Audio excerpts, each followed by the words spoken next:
Preface. Horror has always been a fascination of mine, and it's a joy to share that with my son. This collection of stories is a testament to our mutual love of the genre. So turn off the lights, grab a blanket, and prepare yourself for a journey into the unknown. Chapter 1. The Perfect Gift.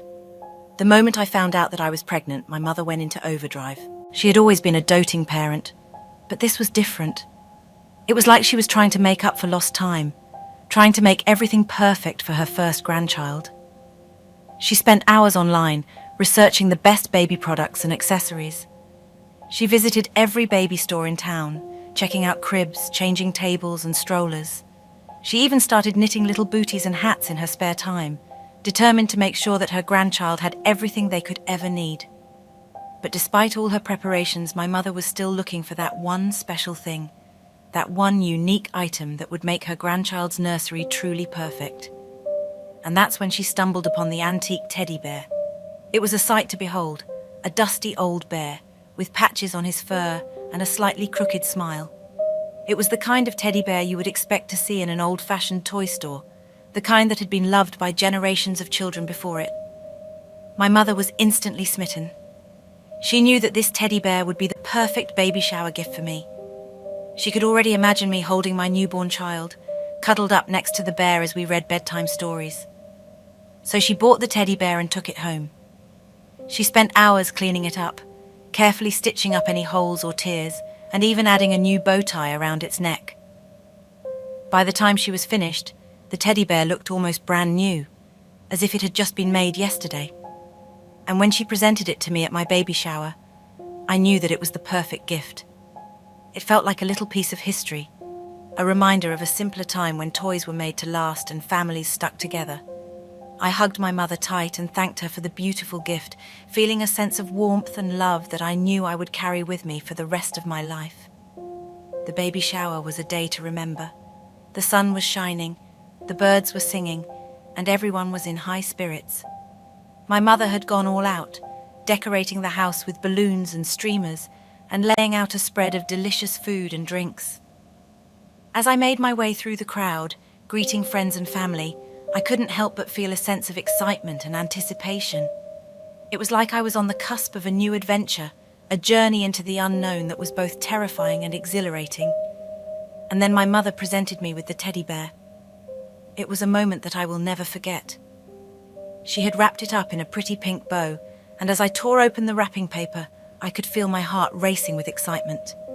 When I finally laid eyes on the teddy bear, I was struck by how beautiful it looked. It was almost as if it had come to life, as if it was beckoning me to pick it up and hold it close. I could feel the softness of its fur, the gentle weight of its body, and I knew that it was going to be a cherished part of my child's life. The room erupted into applause as I hugged my mother, tears streaming down my face. It was like everything was falling into place, like my life was finally coming together in the way that I had always hoped it would. I could already picture my child snuggled up with the teddy bear, smiling and happy, and it filled me with a sense of joy that I had never experienced before. As the party wound down and people started to leave, I made my way up to the nursery to put away the teddy bear. I carefully placed it on the shelf next to the crib, feeling a sense of satisfaction wash over me. It was like everything was just as it should be, like the universe was finally aligning itself in my favor. Chapter 2. The Haunted Home. As the weeks went by, my fear escalated to a level I never knew existed. Every night I would lie awake, unable to shake the feeling that something was lurking in the shadows, waiting to pounce. The whispers grew louder, and the shadows moved closer. I was being watched, stalked by an unknown presence. One particular night, I jolted awake to the sound of scratching at my bedroom door. The noise was so loud that I felt as if the door would cave in at any moment. My heart raced as I tried to convince myself it was just my imagination, but the scratching grew more and more intense. Finally, with trembling hands, I pushed the door open, but there was nothing there. I was alone with the darkness, but it felt like the darkness was alive, breathing down my neck. Days passed, and things only got worse. Strange symbols began to appear on the walls, and I saw dark figures moving through my home, their glowing eyes fixed on me. I started waking up with unexplained bruises and scratches all over my body, but the worst was yet to come. It happened on a night when the moon was a mere sliver in the sky. I heard the faint sound of a baby's cries, but I couldn't tell where it was coming from. As the crying grew louder and more insistent, I followed the sound to the nursery. The antique teddy bear sat on the crib, holding my baby in its arms. The bear's eyes glinted in the darkness, and I knew that I was looking at something unholy. I lunged for my child, but the bear was quick. It danced away from me, still clutching my baby in its arms. I could see the terror in my child's eyes, and I knew that I had to act fast. But the bear was too strong. It vanished into thin air, taking my child with it. I was left standing in the middle of the nursery, my screams echoing off the walls. The fear I felt in that moment was unlike anything I had ever experienced before. It was a fear that seeped into my bones, a fear that would haunt me for the rest of my days. Chapter 3. The Search. The night was quiet, the only sound in the house being the ticking of the old grandfather clock. I went to check on my baby and found her room empty. Panic set in and I searched the entire house, calling her name repeatedly. But there was no trace of her, except for the teddy bear she had been cuddling with, lying on the floor in the hallway. Days turned into weeks, and I was consumed by the obsession to find my child. I pored over ancient texts and gruesome accounts of lost souls. I was determined to uncover any clue, any secret that could help me find her. And finally, I found it. A ritual to summon spirits from the netherworld, to help me reunite with my daughter. I was desperate, ready to try anything to bring her home. I gathered the necessary items and started the ritual, calling out to the entities that could lead me to my child. The air around me grew thick and heavy, and I could feel the room getting colder by the second. The candles flickered violently, casting unsettling shadows all around me. Suddenly the flames died out, and the room was plunged into darkness. My heart was beating so fast I thought it would burst out of my chest. I could feel someone, or something, watching me. I was not alone in that room. Then a voice spoke. It was a soft, sweet voice that seemed to be coming from everywhere and nowhere at the same time. It was a voice that whispered of death, decay, and despair. I couldn't understand the language, but I knew that it was talking to me, taunting me. As I begged for my child, the voice became louder and angrier. It seemed as though the spirits had no intention of letting her go. Suddenly there was a gust of wind, and I heard my daughter's voice whispering my name.